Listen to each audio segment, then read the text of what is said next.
ఇక డీటెయిల్స్ చూస్తే నటి Rashmika Mandanna deep fake video దేశవ్యాప్తంగా వివాదం సృష్టించింది.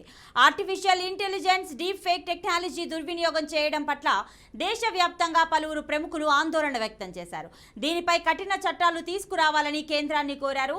కేంద్ర ఐటీ శాఖ మంత్రి రాజీవ్ చంద్రశేఖర్ కూడా ఐటీ చట్టంలో కఠిన నిబంధనలు తీసుకువస్తామని చెప్పారు.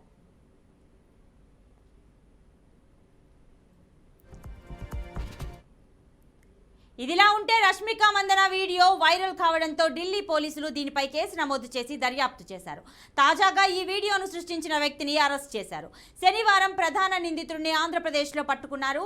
గతేడాది నవంబర్ 2023లో Rashmika Mandanna deep fake video viral అయింది.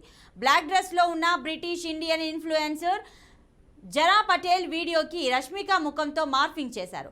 దీనిపై ఢిల్లీ పోలీసులు ఇండియన్ పీనల్ కోడ్ 1860లోని సెక్షన్ 465 మరియు 469 మరియు ఇన్ఫర్మేషన్ టెక్నాలజీలోని సెక్షన్లు 66C మరియు 66E కింద కేసు నమోదులు చేశారు.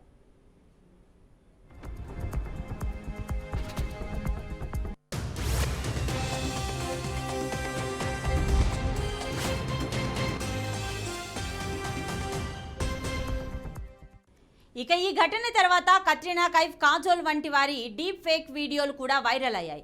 మాజీ క్రికెటర్ సచిన్ టెండూల్కర్ యొక్క డీప్ ఫేక్ వీడియో ఈ వారం సోషల్ మీడియాలో ప్రత్యక్షమైంది. తాజాగా ఈ రోజు సోనూ సూద్ వీడియో కూడా నెట్టింట ప్రత్యక్షమైంది.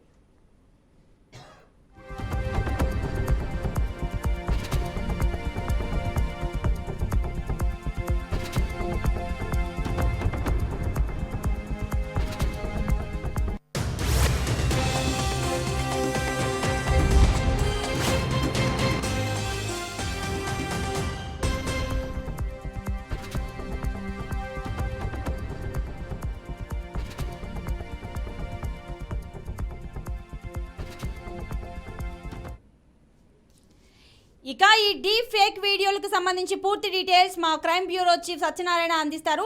సత్యనారాయణ, చెప్పండి, ఈ డీప్ ఫేక్ వీడియో టెక్నాలజీని దుర్వినియోగం చేస్తున్నారు కదా, సో దీనికి చట్టం ఎలాంటి చర్యలు తీసుకోబోతోంది? ప్రధానంగా చూసుకుంటే ఈ టెక్నాలజీని వాడుకొని దీని ద్వారా ప్రముఖ వ్యక్తులని ఇబ్బంది పాలు చేయడమే లక్ష్యంగా జరుగుతుంది. దీనికి సంబంధించి సెంట్రల్ గవర్నమెంట్ చాలా కఠినమైన నిబంధనలను ఇప్పుడు తీసుకురావడం జరిగింది. మార్ఫింగ్ కానీ ఏ టెక్నాలజీని వాడుకుని కానీ ఇలాంటి దుశ్చర్యలకు పాల్పడితే వాళ్ళ మీద ఐఎఫ్ఎస్ఓ టీమ్స్ చర్యలు తీసుకుంటాయని చెప్పేసి ఢిల్లీ పోలీసులు స్పష్టం చేశారు.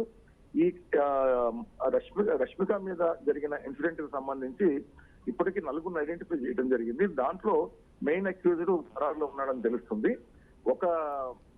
ఒక వ్యక్తిని హైదరాబాద్ సమీపంలో పట్టుకున్నారు. సంబంధించిన వ్యక్తి అని చెప్పేసి మాత్రమంటుంది. అయితే ఢిల్లీ పోలీసులు పూర్తిగా దీనికి సంబంధించిన వివరాలను ఇంకా వెల్లడి చేయలేదు. అయితే ఈ రష్మిక మందన్నకు సంబంధించిన డీప్ ఫేక్ కేసు అన్నది ఒక సినీ వర్గాల్లోనే కాకుండా సోషల్ సెలబ్రిటీల్లో కూడా తీవ్ర సంచలనం సృష్టించింది. ఎందుకంటే ఇట్లాంటి సంఘటనలు జరగటం వలన మనోభావాలు దెబ్బతింటాయి ఒకటి, తర్వాత ఇతరత్ర వాళ్ళకి పర్సనల్ ఇబ్బందులు కూడా వచ్చే అవకాశాలు ఉన్న నేపథ్యంలో దీని మీద కఠినంగా వ్యవహరించాలని చెప్పేసి ప్రభుత్వం భావించింది. దీనికి సంబంధించిన టెక్నికల్ అనాలిసిస్ టీమ్స్ ను కూడా రంగంలో దించడం జరిగింది. Intelligence fusion and strategic operations అని చెప్పేసి ఒక యూనిట్ ఉంటుంది ఢిల్లీలో. వాళ్ళు దీనికి సంబంధించిన ఎఫ్ఐఆర్ నమోదు చేశారు. నవంబర్ 11వ తేదీన ఢిల్లీలో దీన్ని కేసు నమోదు చేయడం జరిగింది. సో మొత్తానికి చూసుకుంటే ఈ ఇన్సిడెంట్ లో ఢిల్లీ పోలీసులు ఇప్పటి వరకు IP section 465 and section 469 and section 66C identity of theft and 66E privacy violation sections ప్రకారం కేసులు నమోదు చేశారు. సో ఒకళ్ళు దొరికారు కాబట్టి మిగతా వాళ్ళు కూడా దొరికే అవకాశాలు కనిపిస్తున్నాయి. ఎందుకంటే వాళ్ళు ఇన్సిడెంట్ జరిగిన తర్వాత చాకచక్యంగా తమ ఫోన్ లో ఉన్న సమాచారాన్ని అంతా కూడా డిలీట్ చేశారు. సో ఇప్పుడు ఐపీ నెంబర్ల ఆధారంగా వీళ్ళని గుర్తించడం జరిగింది. బాగా ట్రాక్ జరిగిన తర్వాత గుర్తించారు. బాగా దాదాపు 2 నెలల వరకు జరిగింది ఇది. సో మిగతా వారిని కూడా పట్టుకునే అవకాశాలు చాలా ఎక్కువగానే కనిపిస్తున్నాయి ప్రతిభ. సో సత్యనారాయణ, ఇప్పుడు పట్టుకున్న నిందితుల్ని ఆంధ్రప్రదేశ్లో పట్టుకున్నట్టుగా తెలుస్తోంది. మరి వారు ఆంధ్రప్రదేశ్ వాస్తవ్యులేనా? అతను ఆంధ్రప్రదేశ్ వాస్తవ్యుడు, హైదరాబాద్ లో ఉంటున్నట్టు మనకు సమాచారం మనకి. అయితే దీనికి సంబంధించి చూసుకుంటే ఎవరు ఏంటి అన్నది ఇంకా పూర్తి స్థాయి క్లారిటీ రాలేదు. దీంట్లో నలుగురిని ఐడెంటిఫై చేశారు ఢిల్లీ పోలీసులు. నలుగురిలో ప్రధాన సూత్రధారి కాన్స్పిరేటర్ ఎవరున్నారో అతను పరారులోనే ఉన్నాడు. ఇక్కడ దొరికిన వ్యక్తను ప్రధాన సూత్రధారికి అనుచరుడు ఉన్నాడు. సో అనుచరుడిని పట్టుకున్నారు. సో సూత్రధారిని కూడా త్వరలో పట్టుకునే అవకాశాలు ఉంటాయి. మనకు వచ్చిన ప్రాథమిక సమాచారం ప్రకారం చూసుకుంటే మాత్రం ప్రధాన సూత్రధారి దేశం దాటి పరారైనట్లు కూడా ఒక సమాచారం ఉంటుంది.